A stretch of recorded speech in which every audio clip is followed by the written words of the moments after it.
Back, everybody. Thanks for joining us this evening. Now, Rabbi, one thing that I talked to you about before we went on the air, and this is just this little piece of a quote from Dr. Ben Carson. I kind of want not to beat over that horse anymore, but just as kind of an example of some of the rhetoric some of the religious rhetoric that we've heard, or the rhetoric that has a religious tinge to it. Ben Carson on Meet the Press stated pretty overtly that he didn't think a Muslim was qualified to be president of the United States because he didn't think that Islam was consistent with the Constitution of the United States. That, to me, it's a remarkable statement for a number of reasons, but particularly with respect to this conversation that we're having, it's remarkable because I don't think that we would have... We've heard something like that from a major presidential candidate, certainly at least since Kennedy ran in the 60s. I mean, there's a lot of anti-Catholic... what did I say? Pat Buchanan, maybe. Oh, sure. Yeah. Was he ever... Don't leave Pat Buchanan Hey, Uncle Pat is a friend of this show in spirit, I'm sure. But he was never a major... I mean, he won Iowa, didn't he?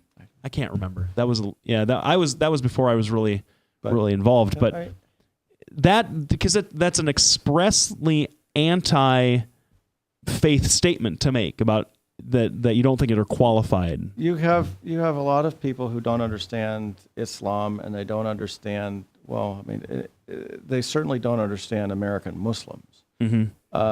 And a lot of American Muslims are secular. A lot of American Muslims are religious but believe in separation of church and state.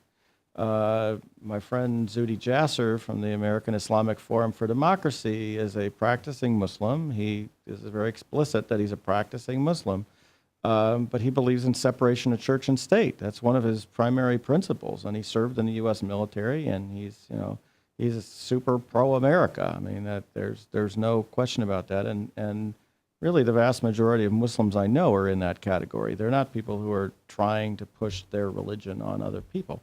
There are Muslims who are interested in pushing their religion on other people. And, if he was speaking about those people, there may be some validity to that. But the problem is that a lot of candidates don't differentiate. Right. And if you're not going to differentiate, then you run the risk of just blind discrimination. and anti-religious points of view are not good. Sure. Now, I don't think that Dr. Carson had this sort of in mind, because I don't know that he has presented a nuanced view on anything ever. Mm-hmm. I'm sure he's a nice guy. We had his Iowa campaign chair before he declared last spring, who seemed like a nice guy.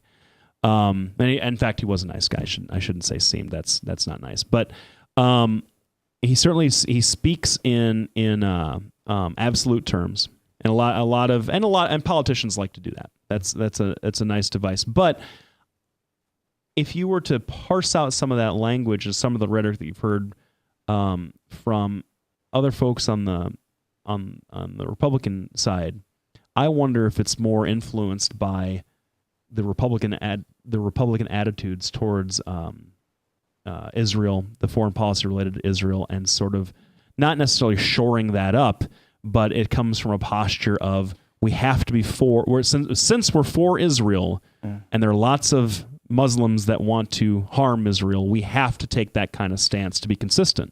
Yeah, I don't think it has much to do with Israel as much as it has to do with 9/11. To be honest, I think a lot of these candidates are, we're at war with Islam, right? That's their perspective. Yep. We didn't start it, but yeah. The president may say we're not at war with Islam, but we're at war with Islam. That's kind of the Republican side.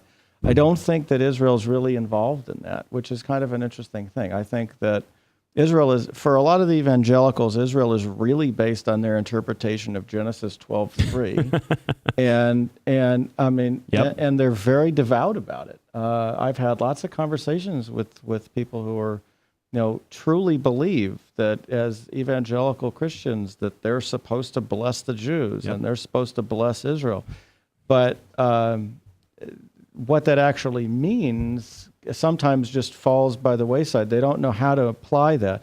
but I don't think it's connected as much to the anti-Muslim point of view. I think it is in regard to the Iran deal, which is a separate issue. I think in the Iran deal, they see Iran as a primary threat both to the United States and Israel, and at that point, you get a little bit of both, the advocacy for Israel and a little bit of we're really concerned about the United States. But I think the statement by Ben Carson probably had nothing to do with it. No, not him specifically, but that attitude that pervades some of the other Republican candidates that talk about this stuff. Yeah, I think there are some. I think the Republicans, to be honest, are more concerned about the progressive left than they are about encroachment from Muslims. Well, you wouldn't know it, but Sharia is this bugaboo now that has. And that's the other thing is that the issue of Sharia law. There are groups that want to install Sharia law as the law of the land. The Muslim Brotherhood does that. That's what their organization is all about, wherever they are. Which school? It's a Sharia is not a thing. It's not this monoglot uniform thing. There are different schools of thought in Sharia. There are different kinds of legal interpretations, and it's a crazy notion to think that Sharia is this I